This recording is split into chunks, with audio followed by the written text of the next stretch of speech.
Hi అండి. Welcome back to our channel Sanas కుకాలజీ. ఈరోజు మన రెసిపీ వచ్చేసి క్విక్‌గా, సింపుల్‌గా ఎంతో టేస్టీగా ఉండే ఆలూ పులావ్ అండి. మార్నింగ్ టైం ఏం వండాలో తెలియనప్పుడు పిల్లల లంచ్ బాక్స్‌లోకైనా, పెద్దల లంచ్ బాక్స్‌లోకైనా ఏదైనా టేస్టీగా చేసి పెట్టాలి అనుకుంటే ఈ విధంగా ఆలూ పులావ్‌ని ఒకసారి ట్రై చేసి చూడండి. ఈరోజు మనం ఈ ఆలూ పులావ్‌ని ప్రెషర్ కుక్కర్‌లో చేసుకుందాం. పదండి ఇప్పుడు దీన్ని ఎలా ప్రిపేర్ చేయాలో చూసేద్దాం. ముందుగా నేనైతే ఒక 2 కప్పుల బాస్మతి రైస్‌ని తీసుకుంటున్నానండి. నేనైతే రైస్ కుక్కర్‌లో మెషర్ కప్ వస్తుంది కదా! దాంతో 2 కప్పుల రైస్‌ని తీసుకుంటున్నాను. మీరు నార్మల్ రైస్‌తోనైనా ఈ పులావ్‌ని చేసుకోవచ్చండి. ఇప్పుడు ఇందులోకి వాటర్ వేసుకొని రైస్‌ని మనం శుభ్రంగా ఒక 2 సార్లు వాష్ చేసుకోవాలి.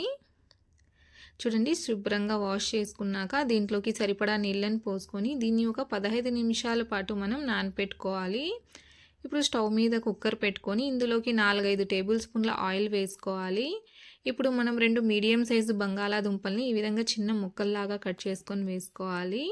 బంగాళాదుంప ముక్కల్ని మనం లైట్ గోల్డెన్ కలర్ వచ్చేంత వరకు ఫ్రై చేసుకోవాలండి. ఈ విధంగా ఫ్రై చేసుకోవడం వల్ల బంగాళాదుంప అనేది తినేటప్పుడు చాలా టేస్టీగా ఉంటుంది. చూడండి, మన బంగాళాదుంప ముక్కలు అనేటివి లైట్ గోల్డెన్ కలర్లోకి వచ్చేసాయి. చూడండి, ఈ విధంగా లైట్ గోల్డెన్ కలర్లో ఫ్రై అవ్వాలి. ఇలా ఫ్రై అయిన ఈ ముక్కల్ని ఇప్పుడు మనం ఆయిల్లో నుంచి తీసేసుకొని పక్కన పెట్టేసుకోవాలి.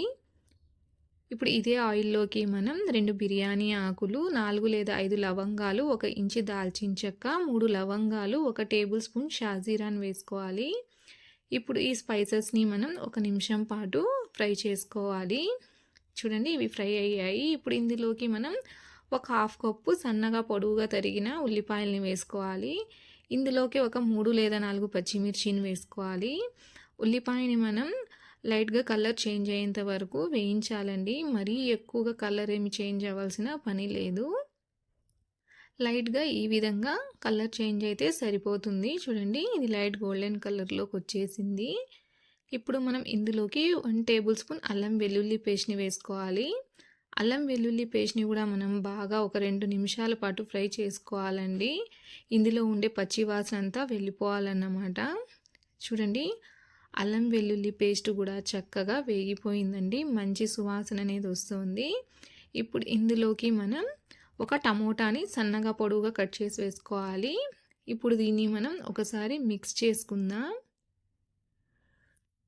మిక్స్ చేసుకున్నాక ఇప్పుడు ఇందులోకి రుచికి సరిపడా ఉప్పుని వేసుకోవాలి. ఉప్పుని వేసుకొని దీన్ని ఇంకొకసారి మిక్స్ చేసుకుందాం. ఉప్పుని ఈ స్టేజ్లో వేయడం వల్ల టమోటాలు అనేటివి తొందరగా మగ్గిపోతాయండి. ఈ విధంగా మిక్స్ చేసుకున్నాక మూత పెట్టేసి దీన్ని ఒక 2 నిమిషాల పాటు మగ్గనివ్వాలి. 2 నిమిషాల తర్వాత చూడండి, టమోటాలు అనేటివి చక్కగా మగ్గాయండి. ఈ విధంగా సాఫ్ట్ అయితే సరిపోతుంది. చూడండి, ఇవి సాఫ్ట్ అయిపోయాయి. ఇప్పుడు ఇందులోకి మనం ఒక పావు కప్పు పచ్చి బఠానీని వేసుకోవాలి. మీ దగ్గర ఉంటే వేసుకోండి, లేదంటే స్కిప్ చేసేయచ్చు. పచ్చి బఠానీ వేసుకోవడం వల్ల టేస్ట్ అనేది చాలా బాగుంటుంది. పచ్చి బఠానీని వేసుకున్నాక దీన్ని 1 నిమిషం పాటు మనం వేయించాలండి ఈ మసాలాతో పాటు. చూడండి, ఇది వేగిపోయింది. ఇప్పుడు ఇందులోకి మనం ఫ్రై చేసుకున్న బంగాళాదుంప ముక్కల్ని కూడా వేసుకొని వీటితో పాటే మనం ఫ్రై చేసుకోవాలి 1 నిమిషం పాటు. ఇవి కూడా మసాలాలో కొంచెం వేగాలండి. చూడండి, ఇవి కూడా చక్కగా వేగిపోయాయి. ఇప్పుడు ఇందులోకి మనం ఒక హాఫ్ టేబుల్ స్పూన్ కారపొడిని, ఒక హాఫ్ టేబుల్ స్పూన్ ధనియాల పొడి, పావు టేబుల్ స్పూన్ గరం మసాలాని, అలాగే సన్నగా తరిగిన కొత్తిమీర పుదీనాని ఒక హాఫ్ కప్పు వేసుకోవాలి. ఇప్పుడు మనం మంటని లో ఫ్లేమ్లో పెట్టుకొని వీటిని 1 నిమిషం పాటు వేయించాలి. వీటిని లో ఫ్లేమ్లోనే వేయించండి. హై ఫ్లేమ్లో వేయిస్తే ఈ స్పైసెస్ అనేటివి మాడిపోతాయి. ఇవి చక్కగా వేగిపోయిందండి. ఇప్పుడు ఇందులోకి మనం నానబెట్టుకున్న రైస్ని వేసుకోవాలి.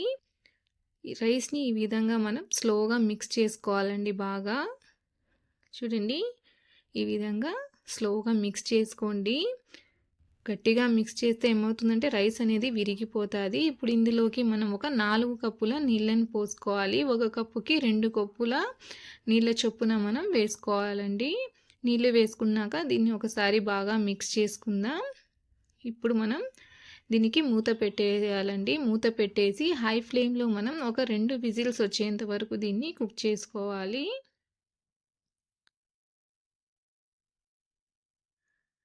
చూడండి 2 విజిల్స్ వచ్చేసాయి. ఇప్పుడు మనం స్టవ్‌ని ఆఫ్ చేసేసుకొని ప్రెషర్ పోయేంత వరకు వెయిట్ చేయాలి. చూడండి ప్రెషర్ అనేది చక్కగా పోయింది. ఇప్పుడు ఓపెన్ చేసి చూద్దామండి. చూడండి ఎంతో టేస్టీగా, యమ్మీగా ఉండే మన ఆలు పులావ్ అనేది రెడీ అయిపోయింది. ఇప్పుడు దీన్ని స్లోగా ఒక పక్క నుంచి దీన్ని ఈ విధంగా తీసుకొని బాగా మిక్స్ చేసుకోవాలండి. చూడండి ఈ విధంగా స్లోగా మిక్స్ చేసుకోండి. చూడండి ఎంత పొడి పొడిలాడుతూ వచ్చిందో. రైస్ కూడా ఎక్కువగా విరిగిపోలేదండి. ఈ విధంగా మిక్స్ చేసుకున్నాక మూత పెట్టేసి ఇంకొక 5 నిమిషాల పాటు దీన్ని ఇలాగే వదిలేయాలి. 5 నిమిషాల తర్వాత దీన్ని వేడి వేడిగా సర్వ్ చేసేసుకోవడమేనండి. చాలా చాలా టేస్టీగా ఉంటుందండి ఆలు పులావ్ అనేది. మీరు దీన్ని రైతాతో సర్వ్ చేసుకోవచ్చు, లేదా ఏదైనా టమోటా గ్రేవీతో కానీ దీన్ని మీరు సర్వ్ చేసుకుంటే చాలా చాలా బాగుంటుందండి. ఇది ఇలా తిన్నా కూడా చాలా చాలా టేస్టీగా ఉంటుంది. మార్నింగ్ టైం ఏం వండాలో తెలియనప్పుడు, లేదా పిల్లల లంచ్ బాక్స్లోకైనా ఈ విధంగా ఎంతో టేస్టీగా సింపుల్గా అయిపోయే ఆలు పులావ్ని ట్రై చేసి చూడండి.